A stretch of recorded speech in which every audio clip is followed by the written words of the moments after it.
YouTube channel, Quezon Province Realty TV. Okay, it's me again, Miss Geraldine Villarasa. Andito naman po ako ngayon sa bayan po ng Dilgallego, Camarines Sur. Yes po, Camarines Sur again. Meron na naman po akong ilulocate na isang property. Siya naman po ay mahigit 9 na hektarya. Then mula po doon sa National Highway hanggang dito po sa kinatatayuan kong to ay nasa 9 na kilometro po ang layo niya.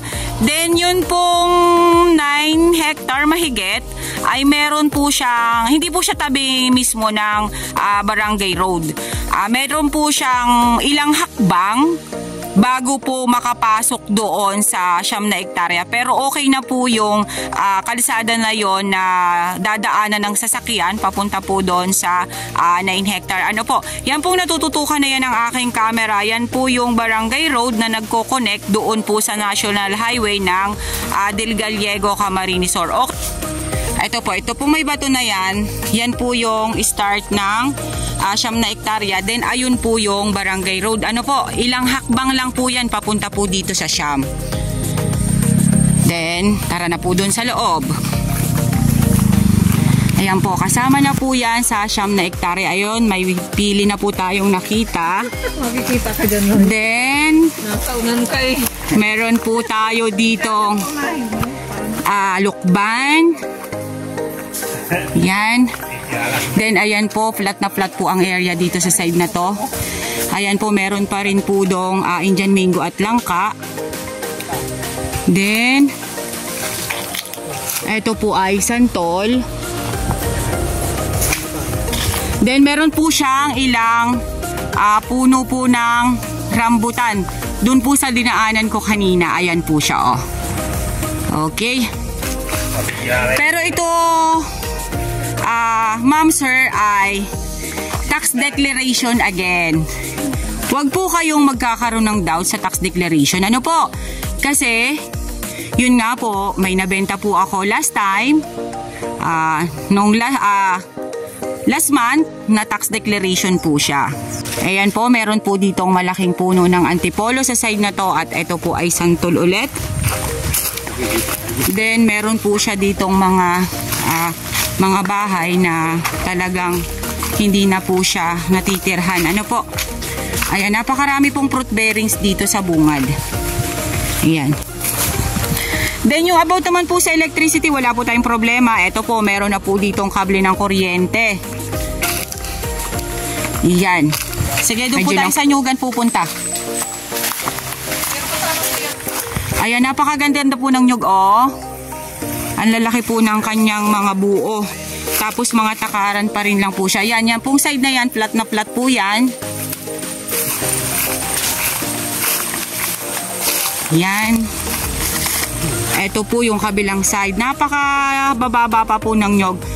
Matagal nyo pa pong mapapakinabangan ang mga nyog dito sa area. Ito, ano na nga pong kahoy ito, kuya? Acacia. Yan pong isang yan ay acacia. Pero po ito pong nilalakaran ko ay almost flat po. Ano po? Okay po, babanggitin ko po ulit yung kanina na sinabi ko sa inyo ng about po sa tax declaration. Wag po kayong magkaroon ng doubt doon kasi ang tax declaration naman po ay natitituluhan po yan. Marami po kasi nag-iisip na tax deck lang daw, ayaw daw nila ng tax deck. Wag po kayong maano sa ganong pang pinangahawakan lang ng mga seller. Kasi dati po talaga hindi naman uso dito yung mga titulo na ganyan. Kaya nagbase lang po talaga sila sa okay lang kasi sila naman talaga ang may-ari. Nakakapagbuwis naman sila. Yun lang po yung mga nasa isipan nila. Kaya hanggang sa mga apu-apuhan, tax deck lang po ang pinanghahawakan. Almost flat po talaga yung property. Ayan po siya din ang mga nyug. Mga ilang puno pa kaya kuya itong nyug nyo? Ilang puno lang? Mga nasa 700 pa po?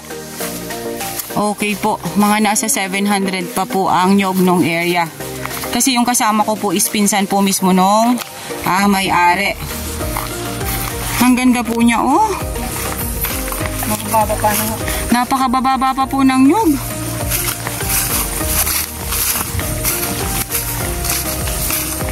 Ayan po siya, oh. Doon naman tayo, kuya, sa may pangit na pwesto para makita ng buyers na yung may pangit din siya. Kasi hindi pwedeng lahat na laang ng maganda yun ang ipapakita natin sa video.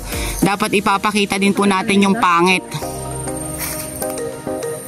Hindi naman po yun, ma'am sir, sa pag-discourage sa inyo. Siyempre, mas gusto ko rin po yung makikita nyo yung magandang parte ng area at yung pangit na parte ng area. Para hindi naman po kayo ma-disappoint sa akin kung sakasakali. Okay po. Pupunta po muna ako dito sa pinakang pangit na lugar. Kasi yung pong dinaanan ko kanina ay maganda po talaga siya dahil pantayin. Ito po ay sa tingin ko po ay may labak. Sabi po sa akin nung pinsan, ito po ay kulang-kulang 10 hektarya. Yung po ang sabi niya sa akin. Okay. Hindi naman po talaga siya labak. Ayan po. Konting umislant lang po siya dyan. Ayan, dun po ang medyo konti. Medyo dun. Bumaba po siya ng konti dun sa side na yon. Pero ito po ay lumabak po ng konti, then pumantayin na po siya dyan. Hindi po natin ito maiikot ng lubusan kasi sobrang laki po nito. Baka po itong naiikot ko ay wala pang 1 hektarya. Ayan, pero makikita naman po ninyo, ang mga nyug niya po talaga ay, ayan, napakaliliit. Marami pa po siyang panahon na mapapakinabangan ninyo. Napakaganda po nung area, oh. Dito po yung mga karatig bundok. Ayan po siya. Ayan po ang area. Pinasok ko na po talaga siya. Okay. Meron pong sapa dito sa loob ng property. Ayan po siya, oh. Ayan ang sapa. Eto po. Ayan po siya. Then, diretso po siya doon sa side na yon. Papunta doon. Then, ayan, marami pa rin po ditong santol sa side na to. Napakarami po niyang fruit bearings. Kulang lang po talaga siya sa linis. Din dito po sa side na to, ang mga nyug po niya is maliliit pa rin. Iniwanan ko po ang aking mga kasama doon. Kasi gusto ko talaga siyang makita dito. Okay, suot muna, Geraldine. Okay, ayan po. Oh, ang ganda rito, oh. Pantayin pa rin po dito sa side na to. Then yan, pumantay po dyan sa side na yan. Sa may mga nyug na yun na maliliit. Then ayan, dito po naman sa side na to, umahon po siya ng konti. Yan, umakyat po siya ng konti doon. Pero hindi naman po siya kataasan ng pag-akyat. Ano po? Ayan, ayan po yung sapa. Yung pong about sa price, mamaya na po sa details at mag-uusap-usap po muna yung magkakapatid tungkol po sa presyo nila dito sa property nila. Ano po? Ang kagandahan po kasi nito, malapit po ito sa Tabion Hills na tinatawag nila dito sa Del Gallego. Okay guys, nandito naman ako sa kabilang mukha po nung 9 hectares siya mahigit. Okay, dito naman po sa kabilang side na to, ayan, meron siyang langka. Then, ano yung kuya, dalandan? Dalanghita? Okay, dalanghita po tong side na to. Ayan, dito po muna tayo iikot. Ano po? Ayan. Medyo talibis po dito sa side na to. Ayan. Then, pumantayin po siya. Opo. Ano pong source ng tubig dito, ate? May sapa ba dito, te? May ano po, bukal?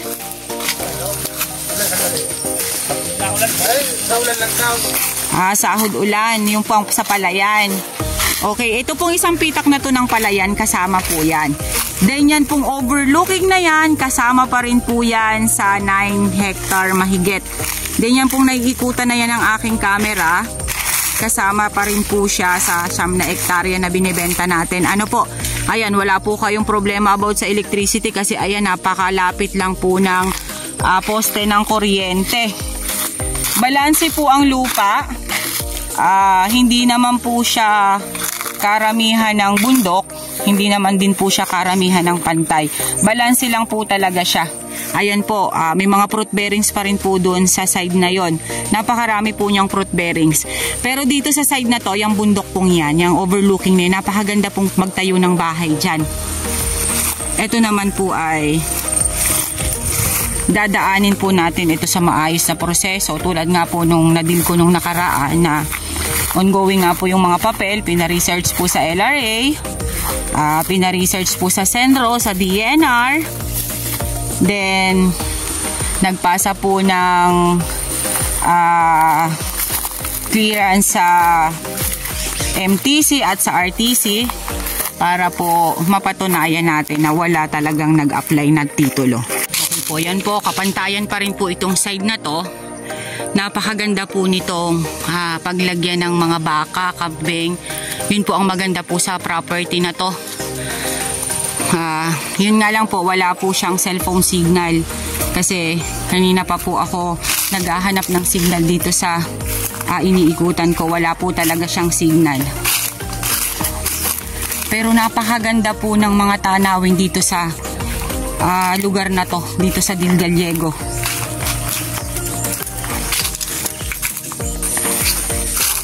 Okay po, konti pa pong pasada ng aking video at kami pauwi na ng Lopez dahil gagabihin na naman ang inyong lingkod sa daan. Ayan.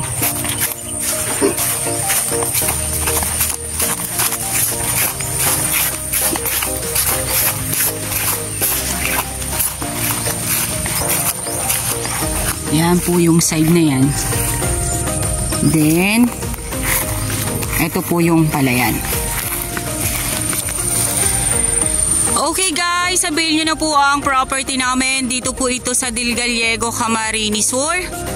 Mula po doon sa National Highway hanggang dito po sa property ay nasa 8 kilometers. 8 kilometers ba? Sorry po. Mula po doon sa National Highway hanggang dito po sa property ay nasa 9 kilometers ang layo niya. Then, ang sukat po ng lupa ay mahigit pong 9 na hektarya. Then, meron po siyang ilang hakbang mula po doon sa Barangay Road. Then, kausap ko na nga po yung may-ari ng bungad. Talaga pong yun ay kalsada para dito po sa 9 hectare. Then, ang pinangahawakan po ng seller dito ay tax declaration. Yun nga po, wag po kayong magkaroon ng doubt about po sa tax declaration. At yan naman po ay natitituluhan. Then, yung about po sa price ay mamaya na po at mag-uusap po muna kami ng may-ari nito. Okay po, once again po ako po ulit ang inyong site locator, si Miss Geraldine Villarasa. Muli po ako maglalambing, palaking share po ng aking mga vlog, and pasubscribe na rin po ng aking bagong YouTube channel, Quezon Province Realty TV. Okay po, thank you po for watching!